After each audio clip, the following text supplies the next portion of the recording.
바울 서신 골로새서 3장 16절 말씀 우리 함께 한 목소리로 읽으시겠습니다. 시작. 그리스도의 말씀이 너희 속에 풍성히 거하여 모든 지혜로 피차 가르치며 권면하고 시와 찬송과 신령한 노래를 부르며 감사하는 마음으로 하나님을 찬양하고. 아멘. 네. 여러분들 이거 잘 쓰고 계십니까? 하루에 한 장 의외로 분량이 많더라고요. 작년에는 그냥 한 페이지여서 한 10분, 5분에서 10분이면 쓸 수 있었는데 한 장이니까 한 길면 막 20분 이상, 30분은 써야 되더라고요. 자, 바울 서신 여기 이제 10권입니다. 자, 서신이라고 하니까 편지 글입니다. 그죠? 자, 교회에 보내는 골로새처럼 교회에 보내는 편지인데요. 그래서 여기 나와 있는데 벌써 자, 바울 신약이 여러분 몇 권인지 아시죠? 23구, 27. 주일학교 잘 다니셨습니다. 자, 27권 중에 바울 서신이 13권이나 돼요. 여기 표에 보면 그러니까 거의 반이에요.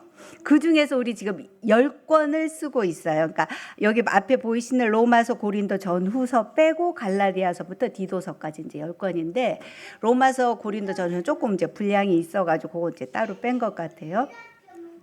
이렇게 이제 보고 계시고, 그러니까 이 서신서기 때문에 여러분이 이렇게 보시면 아시는 것처럼 늘 앞에 인사말이 있어요. 수신자가 있고 인사가 있고 그리고 가운데 이제 본론 내용이 있고 끝날 때도 보면 항상 마지막 축복의 말씀으로 해서 이제 결어를 그런 형식을 갖춰서 지금 이제 바울 서신이 쭉 쓰여지고 있는데요. 저는 개인적으로 쓰면서 분량은 좀 많지만 많은 은혜를 경험하고 있습니다. 여러분 어떠시나요? 여러분 아시는 것처럼 우리 이제 지금 아시는 거 이제 복습 조금 하겠습니다. 바울은 3번에 걸쳐서 전도 여행을 가잖아요. 공식적으로 이제 그래요. 자, 첫 번째부터 지도를 보시면은요. 1차 전도 여행이 AD 47년에서 49년으로 보는데 요거는 이제 학자마다 연도는 조금 달라져요. 지도 보여주세요. 자, 안디옥 교회에서 출발합니다. 스테반의 순교로 이제 교회 핍박이 가해지면서 막 흩어지잖아요. 그래서 이제 안디옥에서 첫 이방 땅에 이제 첫 이방 교회가 생기는데 여기 이제 바나바와 바울이 사역하고 있다가 어느 날 성령의 감동을 받고 이제 전도 여행을 시작합니다. 자, 키프로스 섬이라고 하는 그 구브로를 거쳐서 비시디 안디옥으로 이렇게 돌아서 다시 제자리로 옵니다. 그리고 갔다 이제 안디옥으로 다시 도착하거든요. 그래서 선교 보고를 하고 그다음에 예루살렘에 가서 사도행전 15장인가요? 어디 보면 정확하게 기억이 안 나는데 자, 이제 예루살렘 종교 회의에 참석합니다. 그리고 자기가 이제 이방인 선교를 했었던 거를 바울이 보고를 하고 그러면서 이제 결정되기를 그러면 이방인들은 이제 할례 같은 거 안 받아도 된다고 하자. 유대인들이 아니니까. 그리고 그 음식 규정 까다롭게 하지 말고 그냥 제물의 우상의 제물, 그 피째 먹는 거 그것만 하지 않게 하고 그 다음에는 이제 복음을 전하자라고 결정합니다. 그러고 나서 안디옥에 와서 이제 학자에 따라서 갈라디아서를 썼다 그러거든요. 저기 지금 돌아다닌 데가 갈라디아 지방인데 또 어떤 학자는 갈라디아서를 또 나중으로 치기도 하는데 어쨌거나 이제 갈라디아서를 먼저 씁니다. 그러고 나서 조금 지나고 나서 두 번째 전도 여행을 떠납니다. 49년에서 대략 52년까지인데요. 이때 이제 여러분 아시죠? 유명한 그 싸움을 바울과 바나바가 찢어집니다. 싸워서 그죠? 바울은 신라를 데리고 육로로 가고 바나바는 조카 마가를 데리고 이제 아까 그 구브로라는 섬으로 이제 이렇게 가게 되는데 갈라지는데요. 여기 가면 이제 더베 루스토라를 지나서 바울은 원래 에베소를 향해서 가고 싶었습니다. 근데 성령이 다 막았다고 나와요. 그러고 있다가 드로아에 갔는데 거기서 꿈을 꾸잖아요. 환상을 보잖아요. 뭐라고? 건너와서 우리를 도우라.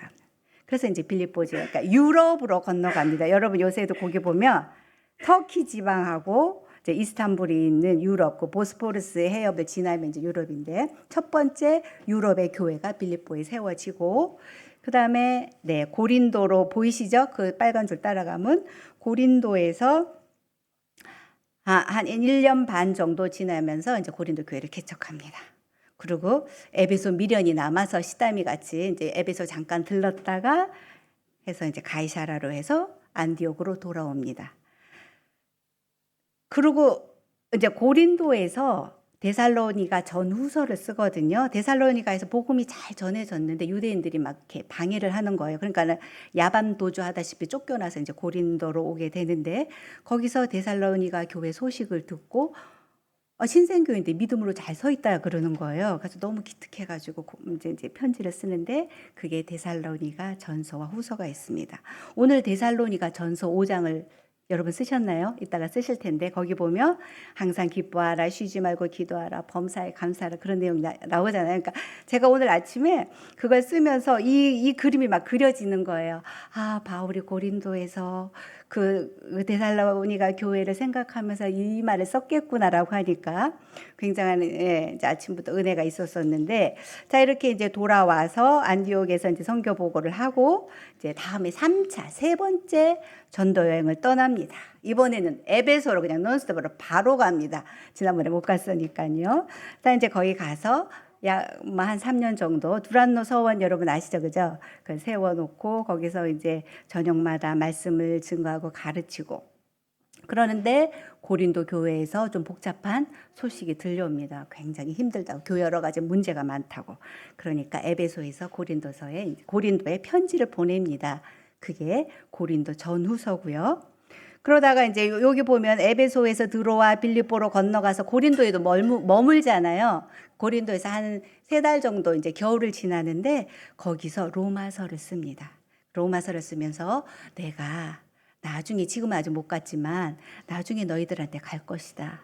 그리고 내가 가거든 내가 서바나, 오늘날의 스페인인데 스페인으로 이제 전도를 좀 가고 싶은데 너희들이 나를 좀 도와서 그리로 좀 갈 수 있도록 후원을 해주면 좋겠다. 뭐 이런 내용의 이야기를 이제 로마서를 쓰는데요. 그리고 나서 다시 이제 백해가지고 이제 에베소 밑에 밀레도라는 곳에 들러서 이렇게 이제 가이사라로 도착합니다. 근데 여러분 기억나실지 모르겠지만 에베소 그 밀레도에 왔을 때 에베소 장로들이랑 막 나와서 못 가게 막거든요. 가면 당신 붙잡히고 큰일 날 거라고. 절대로 가지 마세요. 막 울면서 이제 붙잡는데도 바울은 이제 그거 뿌리치고 이제 가이사라를 통해서 오게 됩니다. 예루살렘에 갔더니 붙잡히고 그래서 가이사라라는 곳에서 2년 동안 이제 매어 있잖아요. 그죠? 그리고 바울은 계속 기도했겠죠. 로마를 거쳐서 스페인 쪽으로 가고 싶은데, 자 이제 죄수의 몸이 돼서 그리고 이제 로마의 재판을 받으러 가는 게 로마 행인데 이게 AD 59년에서 61년 사이에 있고 이 내용이 그러니까 사도행전 28장에 있습니다. 이제 그 가다가 뭐 풍랑을 만나 가지고 뭐 배가 이제 자초되고 뭐 그런 얘기들이 이제 쭉 나오잖아요. 그러고 나서 이제 로마에 가서 재판을 기다리는 동안 2년여 동안 뭐 새빵살이 같은 감옥 같은 이제 그런 생활을 하는데 거기서 이제 편지 4권 옥중서신이라고 하는 에베소, 빌립보, 골로새, 빌레몬서를 씁니다.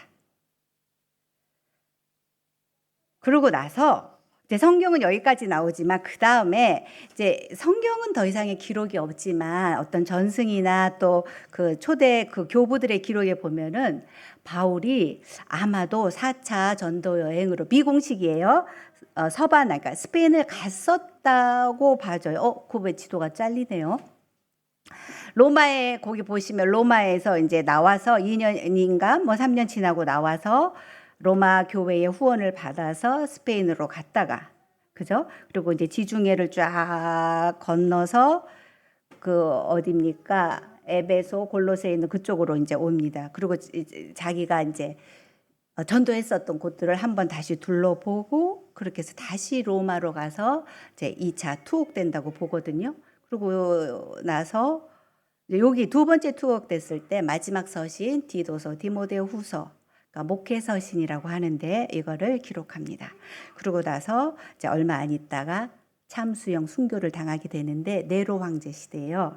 그러니까 여러분 아시는 것처럼 그 바울은 로마 시민이잖아요. 그러니까 참수형을 많이 좀 이제 배려를 해서 참수형이었다고 하고 요 시대쯤에서 거의 비슷하게 이제 그 베드로도 순교를 당하는데 베드로는 십자가형입니다. 이방인 유대인이라서 뭐 거꾸로 십자가에 매달렸다라는 설도 있습니다. 자 어쨌거나 이렇게 해서 이제 바울의 그 전도 여행이 이렇게 끝나는데요. 오늘 읽은 말씀은 골로새서잖아요.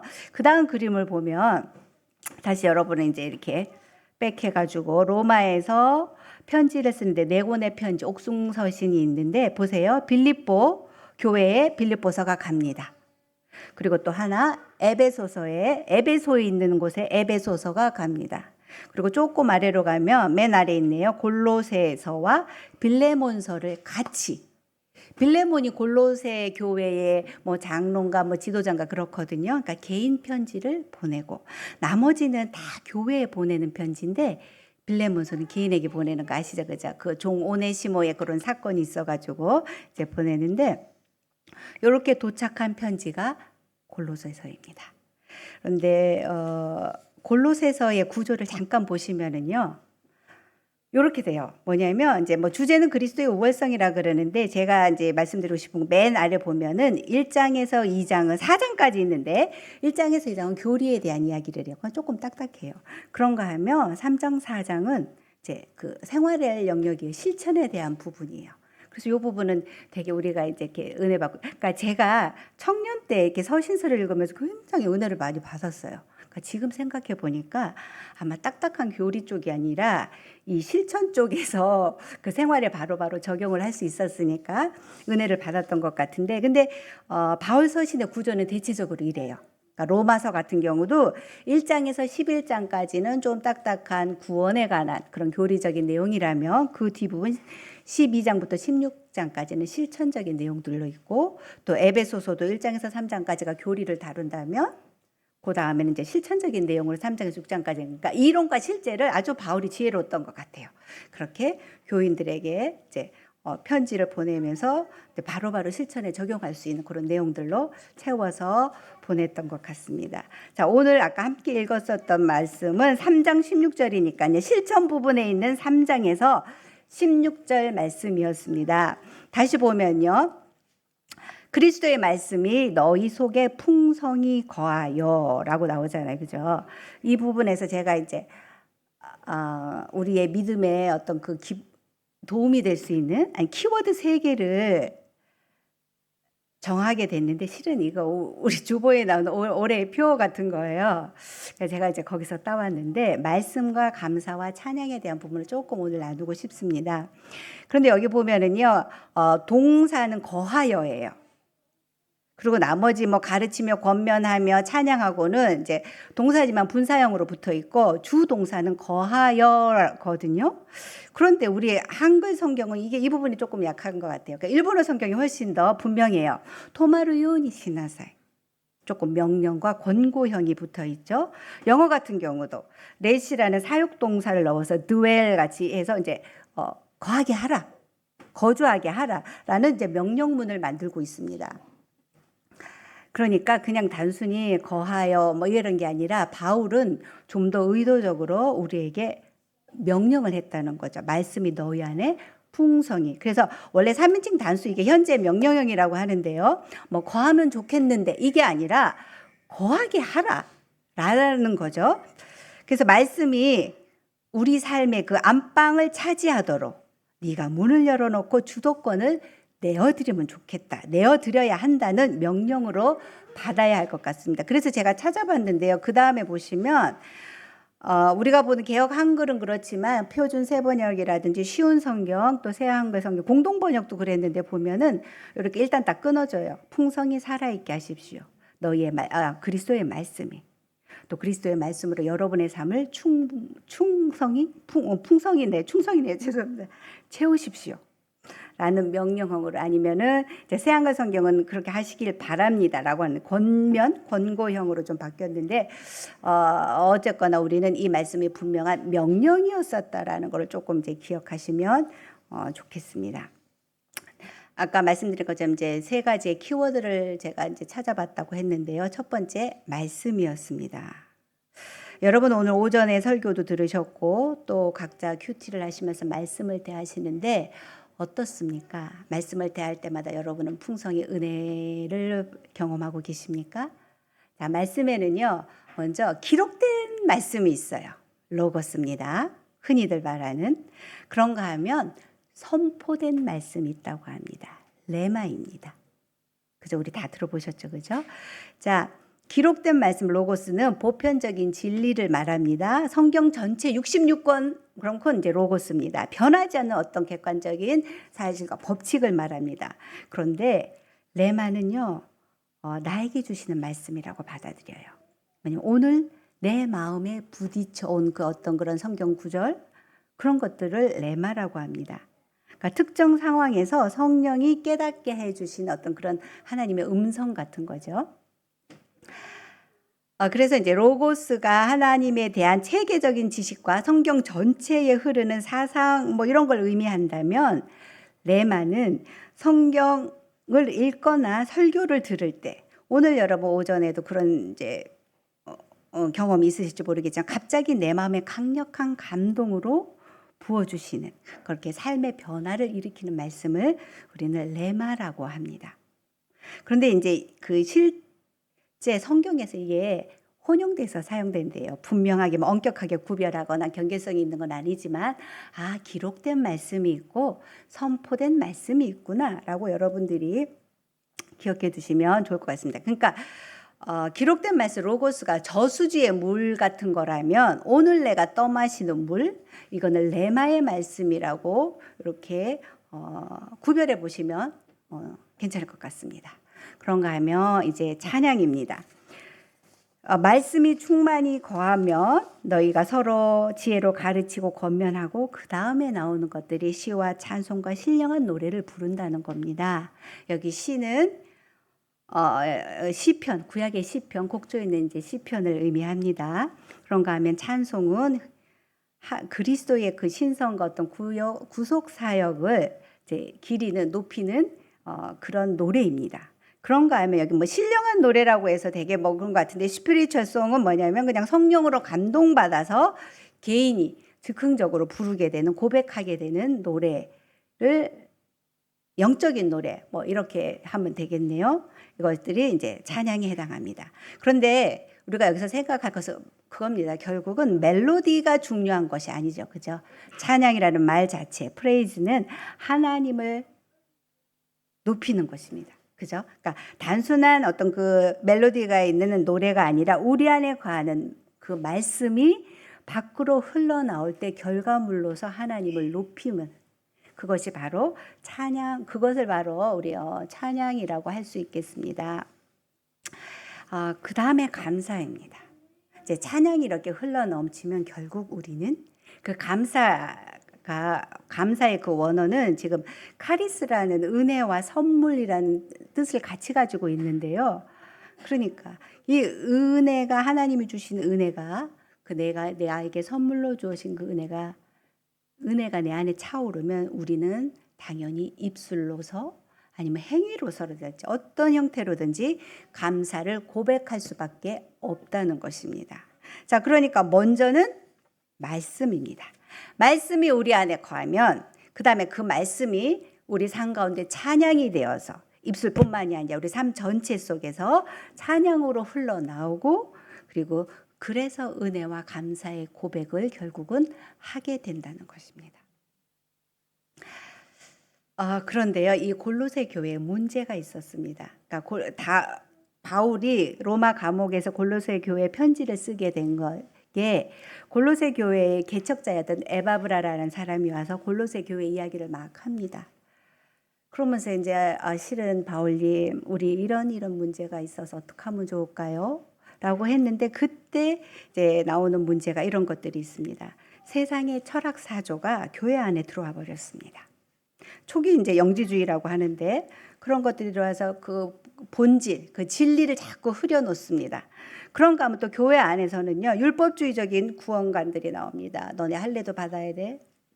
그리고 음식들 이런 것들 아무거나 먹을 것이 아니라 율법에 있는 대로 좀 그 율법 음식 규정을 지켜서 해야지. 그렇게 거룩하게 살아야지. 라는 주장들이 자꾸 나오기 시작합니다. 이건 분명히 아까 첫 번째 전도 여행 끝나고 나서 다 이미 결정된 사항이었는데도 또 이렇게 막 갖다 붙입니다. 그런가 하면 이것도 역시 세상에서 들어온 건데 금욕주의를 해야 된다. 또 천사를 뭐 숭배하나 이런 사상들이 들어와서 막 미혹하고 교회를 어지럽힌다는 겁니다. 그러니까 자, 어떻게 하면 좋습니까? 라고 했을 때 바울이 거기에 대한 이제 그 내용을 가지고 교리, 그 어떤 것보다도 예수 그리스도가 가장 귀하다. 그리스도의 우선성에 대해서 이제 피력하고 그 다음에 3, 4장에 가서는 이제 어떻게 살아야 할 것인가를 구체적으로 보여주는데요. 가르쳐 주는데요. 자, 여기까지 오시느라고 수고하셨습니다. 자, 여러분들을 위해서 준비한 영상 졸지 마시라고 하나 보여드리겠습니다. 함께 볼까요? 영화 예고편입니다.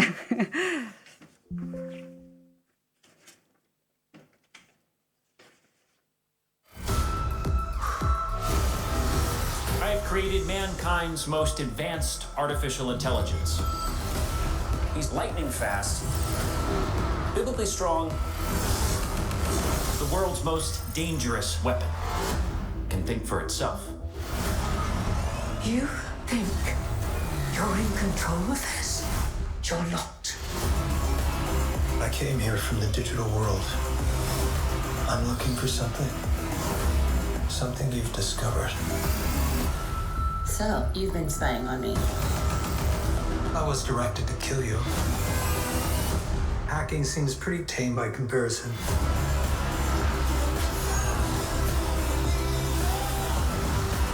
My world is coming and they are going to destroy yours. Oh my god, there's hundreds of them.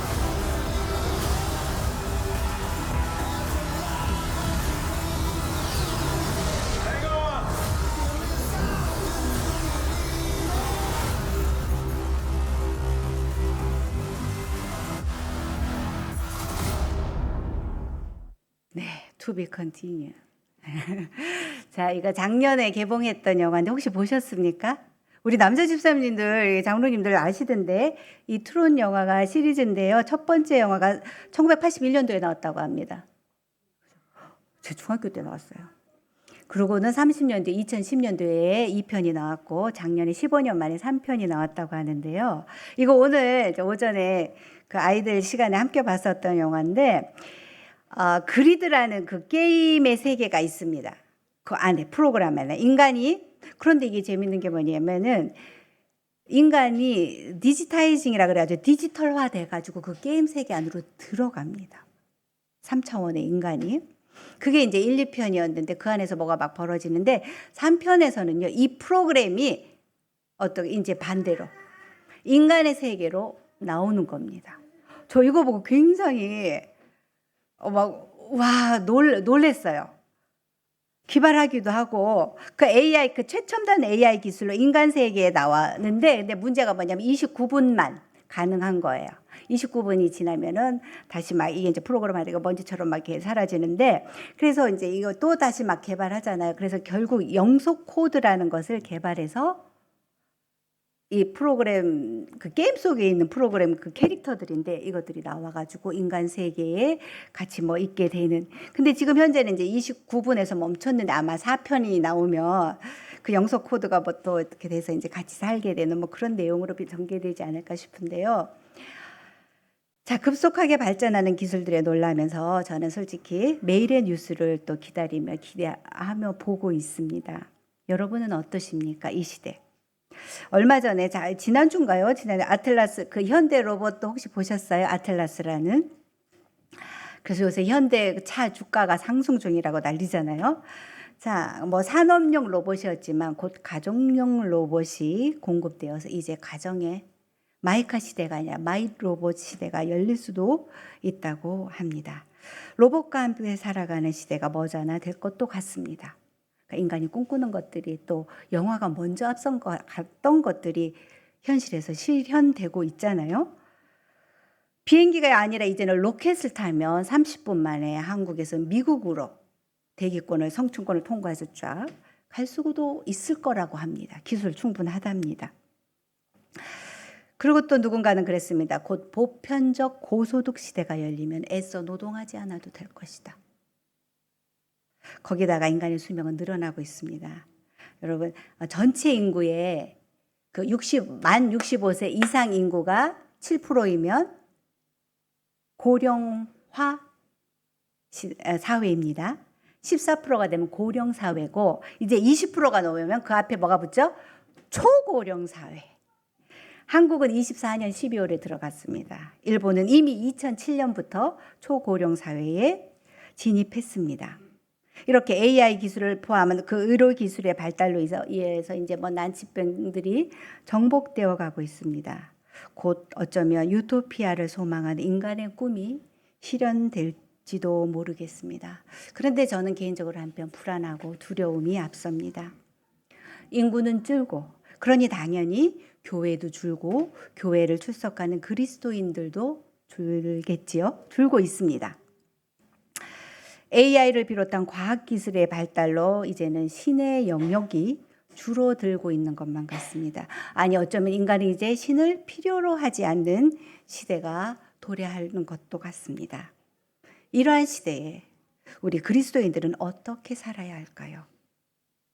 노동의 가치가 상실되고 이 노동은 에덴 동산에서부터 있었던 아담이 행했었던 그 귀한 가치였는데 그것이 상실되어 가고 이젠 더 이상 영원한 나라 하나님의 나라를 꿈꾸지 않고 이 땅의 삶이 다라고 이 땅에서 영원을 살아볼 거라고 계획하는 인간들, 인간의 과학 그리고 오직 여러분들 주식 많이 하시죠? 파이낸셜 캐피탈리즘이라서 금융 자본주의만 남아있는 산업이고 뭐고 제조업이고 금융만이 최고가 되는 이 시대에 그래서 저는 개인적으로 생각해 봅니다. 어쩌면 하나님의 시간이 곧 임하지 않을까? 골로새 교회처럼 세상 풍조가 교회 안으로 밀려드는 이 시대에 그리스도인으로서 우리는 어떻게 아까 앞에 말씀드린 그 말씀을 하나님의 말씀을 붙잡을 수가 있겠습니까? 이러한 때일수록 우리는 본질로 돌아가야 하지 않을까 생각합니다.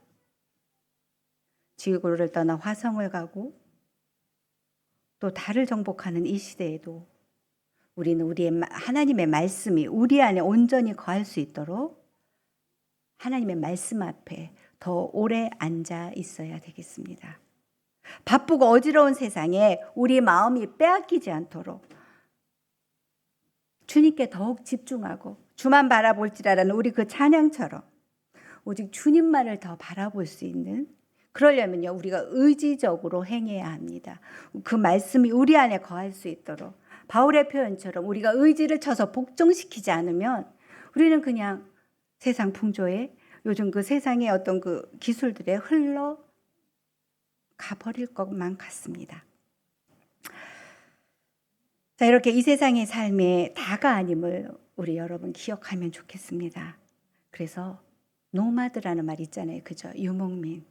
이 땅의 순례자임을 기억하고 이 땅에 쌓아두는 것이 다가 아니라 이 땅에서 누리는 것이 다가 아니라 그것이 내 인생의 목표가 되고 그 어떤 궁극의 그 무엇이 되는 것이 아니라 하나님의 말씀으로 더욱더 채우며 살아나갈 수 있는 그래서 그 믿음의 여정을 온전히 완주해가는 2026년에 우리 모두가 되기를 간절히 소망합니다. 기도드리겠습니다.